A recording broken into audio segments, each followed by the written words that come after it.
देख रहे हैं सच दर्शन।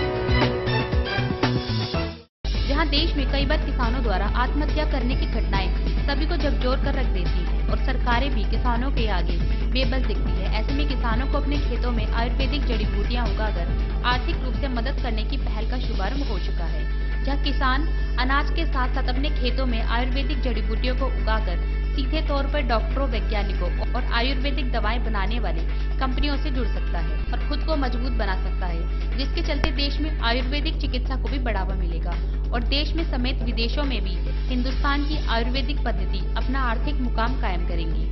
जिसके चलते दक्षिण पश्चिमी दिल्ली के नजफगढ़ खेरा डाबर स्थित चलाए जा रहे चौधरी ब्रह्म प्रकाश आयुर्वेदिक चरक संस्थान में आयुर्वेदिक सेमिनार का आयोजन किया गया, जिसमें कई बड़े वैज्ञानिकों, आयुर्वेदिक कंपनियों और संस्था में पढ़ने वाले स्टूडेंट्स और दिल्ली, हरियाणा, उत्तर प्रदेश और अन्य कई राज्यों से आए किसानों ने भाग लिया, जिसमें किसानों को आयुर्वेदिक जड़ी बूटियां उगाने और कंपनियों द्वारा उन्हें खरीदने और आयुर्वेद चिकित्सा को बढ़ावा देने के लिए वैज्ञानिकों सहित सभी को सूत्र में बांधा गया, जिससे आयुर्वेद चिकित्सा को बढ़ावा मिल सके। सेमिनार में ऐसा कर रहे हैं कि हम मेडिसिनल प्लांट की खेती कर रहे हैं, लेकिन किसानों को पता नहीं चला। किसानों सिर्फ वही गेहूं चावल ही बो रहे हैं।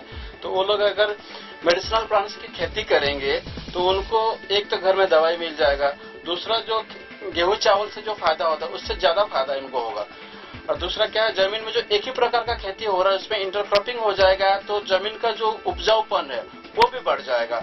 इसलिए हमने मल्टीकल्चर करने के लिए हम गेहूं चावल के साथ साथ मेडिसिनल प्लांट्स की खेती करने के लिए भी वो कर रहे हैं और उसके लिए उनको घरेलू इलाज भी मिल जाएगा, होम रेमेडीज के हिसाब से उनको दवाई भी मिल जाएगा। वहीं सेमिनार में चौधरी ब्रह्म प्रकाश आयुर्वेदिक चरक संस्थान में पढ़ने वाले स्टूडेंट्स को नई बातें सीखने को मिली।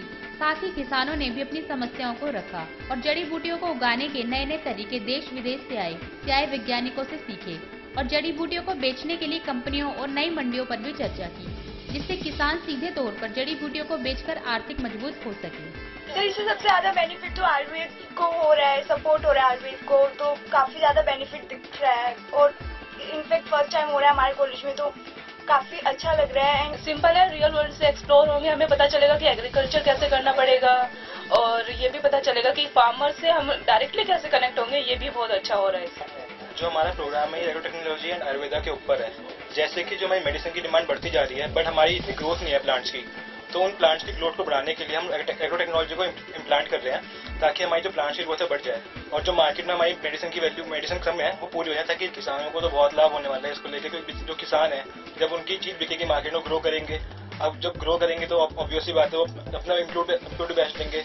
किसान जो हमारी सोसाइटी है उसमें जो फार्मर से सोसाइट करते हैं वो भी नहीं हो पाएगी।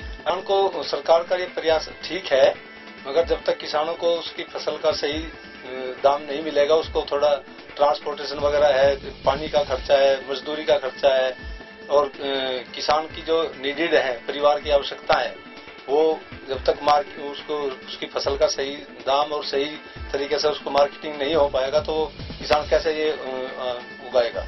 अभी तक हम आयुर्वेदिक का हमें किसी ने इस तरह का मैं पहला सेमिनार देख रहा हूँ। सरकार की पहल तो अच्छी लग रही है, मगर इस पे लगातार प्रयास हो, किसानों को गांव-गांव में जाके अपनी टीम बनाए और किसानों को मोटिवेट किया जाए। काफी जड़ी बूटियों का वो किसान कर सकता है पैदावार, मगर उसको उसके बारे में सही गाइडलाइन और सही मार्केटिंग हो तो ही जाके इसमें हम आगे बढ़ सकते हैं और अपने लोगों का अच्छा भला कर सकते हैं, देश का अच्छा भला कर सकता है। किसान के बिना देश प्रगति नहीं कर सकता। हमारे देश की उन्नति का रास्ता खेतों और खलिहानों से होकर गुजरता है। जब तक किसान पे ध्यान नहीं देगी सरकार, तब तक देश की उन्नति और ये आयुर्वेद की उन्नति संभव नहीं। फिलहाल आयुर्वेदिक चिकित्सा का ये सेमिनार 2 दिन के लिए आयोजित किया गया है, जहाँ किसानों समेत आयुर्वेद की चिकित्सा को भी बढ़ावा मिलेगा।